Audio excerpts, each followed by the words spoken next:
गैर कानूनी तरीके से लड़कियों का धर्मांतरण कराने के आरोपी छांगुर बाबा से जुड़े मनी लॉन्ड्रिंग मामले में ईडी यानी प्रवर्तन निदेशालय ने बड़ा खुलासा किया है। जांच में सामने आया है कि छांगुर बाबा का सीधा कनेक्शन स्विट्जरलैंड से जुड़ा है, जहां उसके करीबी सहयोगियों के नाम पर कई बैंक अकाउंट खोले गए थे। छांगुर ने धर्मांतरण और चंदे के नाम पर भारत समेत शारजाह, यूएई और दुबई से करोड़ों रुपए इकट्ठा किए, जिन्हें बाद में स्विट्जरलैंड ट्रांसफर कर दिया गया। इन पैसों को छुपाने और उनकी असलियत को ढूंढने के लिए छांगुर ने नीतू, नवीन और अपने बाकी विश्वास पात्रों के नाम पर दर्जनों शेल कंपनियों के जरिए बैंक खाते खुलवाए। बताया जा रहा है कि नीतू के नाम पर स्विट्जरलैंड में एक सक्रिय बैंक खाता मौजूद है, जिसका इस्तेमाल संदिग्ध लेन देन के लिए किया गया। जांच एजेंसियां अब छांगुर की स्विट्जरलैंड में मौजूद संपत्तियों और बैंक खातों की विस्तृत जांच कर रही है। एक दो नहीं बल्कि छांगुर बाबा का शिकार सैकड़ों पीड़ित कैमरे पर आकर अपनी आप बीती बता चुके हैं। किस तरह छांगुर बाबा और उसका गैंग धर्मांतरण का नेटवर्क चला रहे थे। एक पीड़ित महिला ने बाबा के हवाला से कनेक्शन और धर्मांतरण के लिए विदेशी फंडिंग के इस्तेमाल की बात कही है। महिला के मुताबिक छांगुर बाबा और उसका गैंग 5000 से ज्यादा हिंदू लड़कियों का धर्मांतरण करवा चुका है। छांगुर एक गैंग का सरगना है।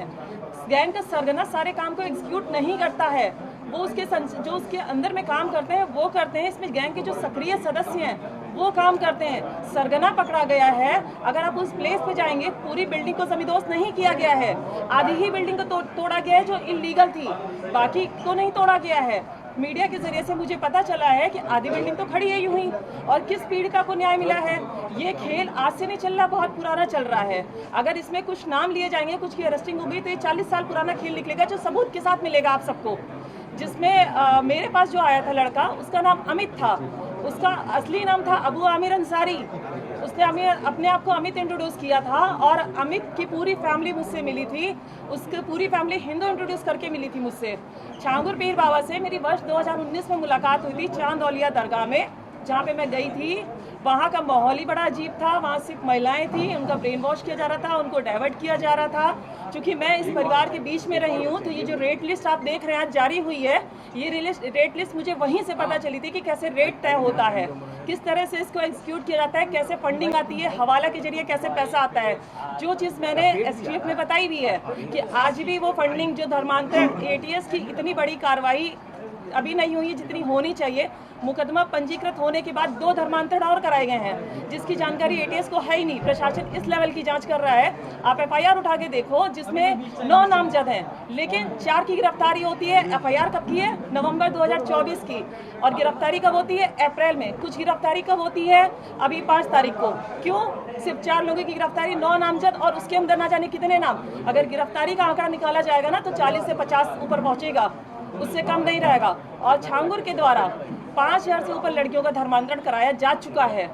और जिनसे मैं पीड़ित हुई हूँ, उनके फादर अबू हुरैरा अंसारी द्वारा 10 से ऊपर धर्मांतरण हो चुका है। अगर उनको जब तक पकड़ा नहीं जाएगा, ये खुलासे पूरी तरह से नहीं होंगे। ये कार्रवाई जो आप सब छांगुर देख रहे हैं ना, 50% की कार्रवाई है।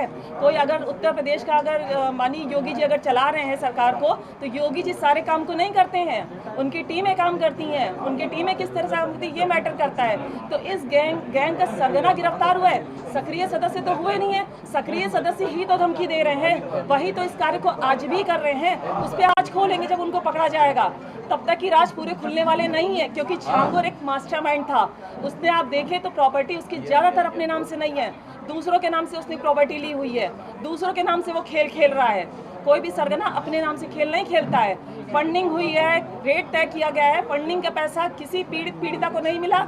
किसी से भी आप पूछ लीजिए, ये जो अमाउंट आता है हवाला के जरिए से आता है, ट्रांजैक्शन हुए नेपाल के जरिए से आता है। नेपाल का बहुत बड़ा इसमें सहयोग रहता है, वहाँ से आने जाने का, पैसा लाने का।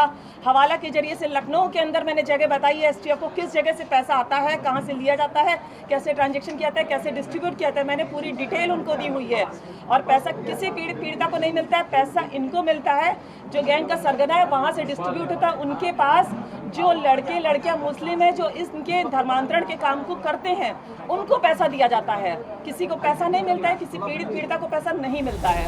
हालांकि हाल में लखनऊ में मेडिकल जांच के दौरान कैमरे पर छांगुर बाबा ने खुद को बेकसूर बताते हुए कहा था कि वो कुछ नहीं जानता। अरे छांगुर जी, आप पर आरोप है धर्मांतर के, क्या कुछ कहेंगे? आपके ऊपर इसमें गंभीर आरोप लगे हुए हैं। हम बेकसूर हैं, हम कुछ नहीं जानते। छांगुर बाबा और उसके नेटवर्क के बारे में एक नहीं बल्कि कई लोग खुलासे कर चुके हैं।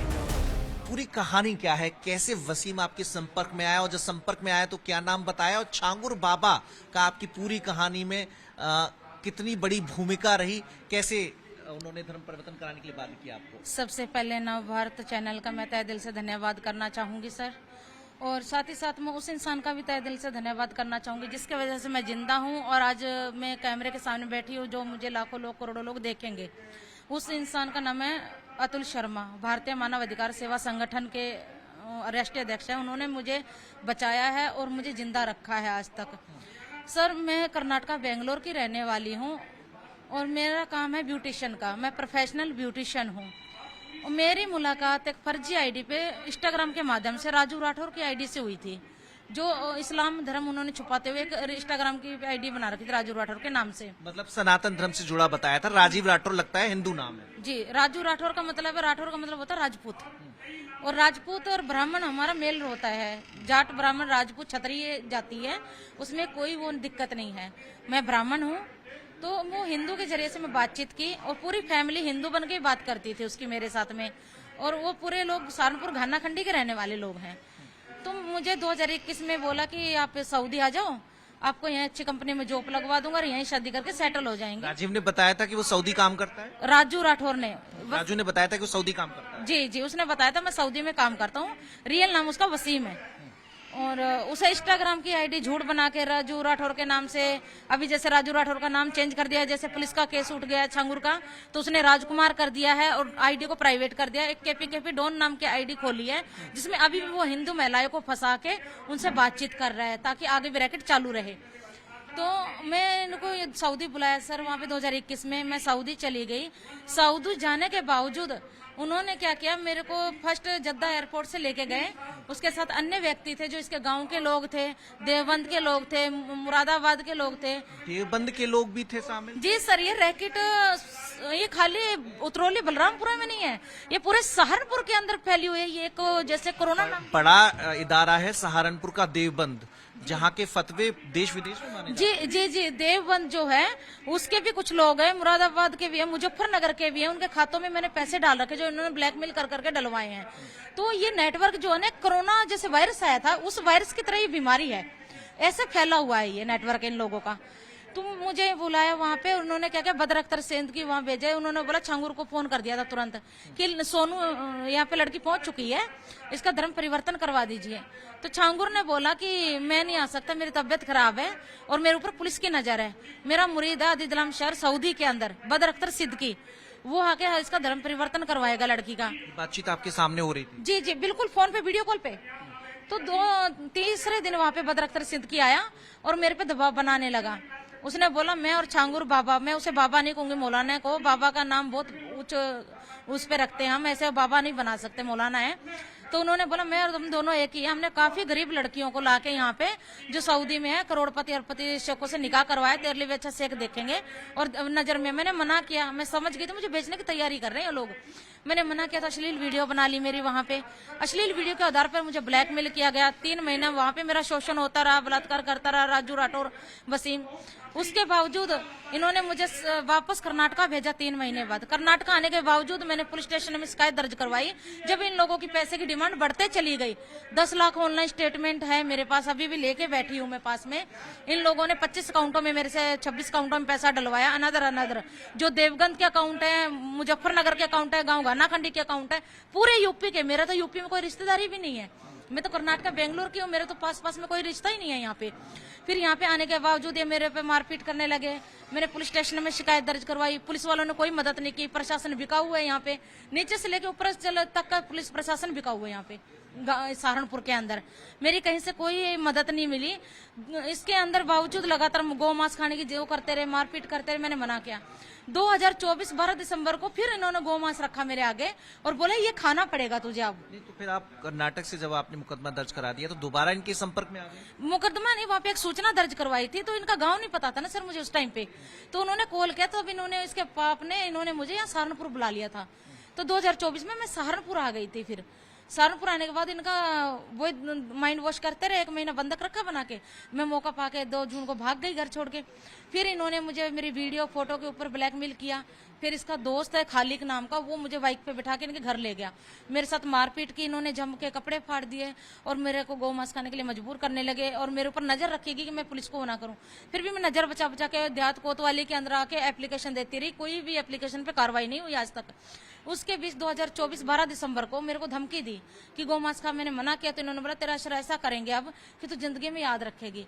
13 दिसंबर 2024 को जो इसका चाचा है फरमान, जो छांगुर का गुर्गा है, वो ये छांगुर के कहने से काम करते, जो भी करते हैं उनके हुक्म फोटो दिखा पाए तो दिखा जी। फोटो है, ये उसका चाचा है, इसका नाम भाई जरा इसे जूम कर दें। जी, ये इसका चाचा है फरमान सोकात, इसके बाप का नाम, गांव घाना खंडी से। छांगुर के संपर्क में ये फरमान है जी, ये भी उसके फरमान छांगुर में। इसकी भाई शमशाद भी एजेंट है और एक सलमान है, गुलजार है, काफी लोग उसके एजेंट है। ये छांगुर से लगातार संपर्क में रहते जी जी, ये संपर्क में रहते हैं अभी भी। और राजू छांगुर ने भी आपसे बात करके आपको कन्विंस किया? जी जी, अब मैं आपको बता रही हूँ कि इन्होंने फिर यहाँ मेरा सामूहिक बलात्कार किया, मुझे सिगरेट से जलाया गया, जलते कवर प्लास्टिक के डाले गए, चाकुओं से हमला किया गया मेरे। चाकुओं से हमला? छांगुर बाबा कैमरे पर भले ही खुद को बेकसूर बता रहा हो, लेकिन उसे लेकर जिस तरह से एक के बाद एक खुलासे हो रहे हैं, उससे ऐसा लगता है कि जल्द इस मामले में कई लोगों की गिरफ्तारियां हो सकती हैं। जांच एजेंसियां ये पता करने में जुटी हैं कि छांगुर बाबा और उसका नेटवर्क कितने मुल्कों तक फैला है और कौन कौन लोग धर्मांतरण के खेल में शामिल हैं।